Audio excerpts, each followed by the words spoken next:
एक समय की बात है। एक बड़े से गांव के बाहर एक बौद्ध भिक्षु अपनी कुटिया बनाकर रहा करते थे। बौद्ध भिक्षु बहुत ही बड़े ध्यानी और बुद्धिमान व्यक्ति थे।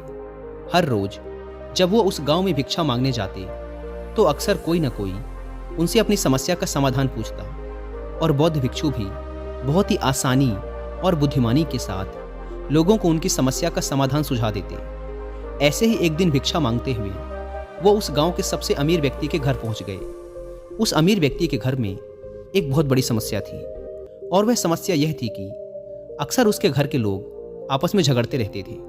घर में शांति और आपसी भाईचारे की कमी थी। इस बात को लेकर वह अमीर व्यक्ति बहुत ही परेशान रहता था। अमीर व्यक्ति ने बौद्ध भिक्षु की बुद्धिमानी और समस्याओं को सुलझाने की उनकी काबिलियत के बारे में सुन रखा था। तो जैसे ही उसने बौद्ध भिक्षु को अपने घर के दरवाजे पर खड़े देखा तो दौड़कर उनको अंदर बुलाया और अपने नौकर को भिक्षा के लिए कुछ भोजन लाने का आदेश दिया। नौकर रसोई से कुछ भोजन लेकर आया। उस अमीर आदमी ने वो भोजन भिक्षु के भिक्षा पात्र में डाल दिया। बौद्ध भिक्षु उस अमीर आदमी का धन्यवाद कर वहां से जाने लगे तो उस अमीर आदमी ने उन्हें रोकते हुए कहा, महात्मन, मैं आपसे एक प्रश्न पूछना चाहता हूँ। बौद्ध भिक्षु ने मुस्कुराते हुए कहा, पूछो, क्या प्रश्न है तुम्हारा? अमीर आदमी ने कहा, मैं जानना चाहता हूँ कि लोग आपस में झगड़ा क्यों करते हैं। यह सुन बौद्ध भिक्षु थोड़ी देर तक मौन रहे, फिर ऊंची आवाज में चिल्लाते हुए बोले, मैं तुम्हारे यहाँ भिक्षा लेने आया था, ना कि तुम्हारे फालतू प्रश्नों का उत्तर देने। भिक्षु के मुंह से ऐसी बातें सुनते ही उस अमीर आदमी के क्रोध का ठिकाना ना रहा।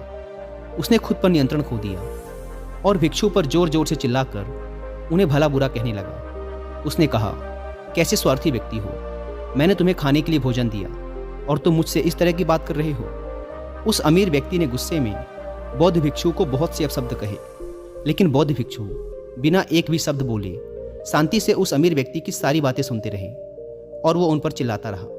लेकिन थोड़ी देर बाद जब वह व्यक्ति शांत हुआ तो बौद्ध भिक्षु ने मुस्कुराते हुए कहा, मेरे दोस्त, जैसे ही मैंने तुम्हारे साथ बुरा बर्ताव किया तुम्हें क्रोध आ गया और क्रोध में तुमने मुझ पर चिल्लाना शुरू कर दिया, और अगर उसी समय मैं भी तुम पर क्रोधित होकर चिल्लाना शुरू कर देता तो हमारे बीच बहुत भयंकर लड़ाई हो सकती थी। असल में क्रोध करना ही सभी लड़ाइयों की जड़ है।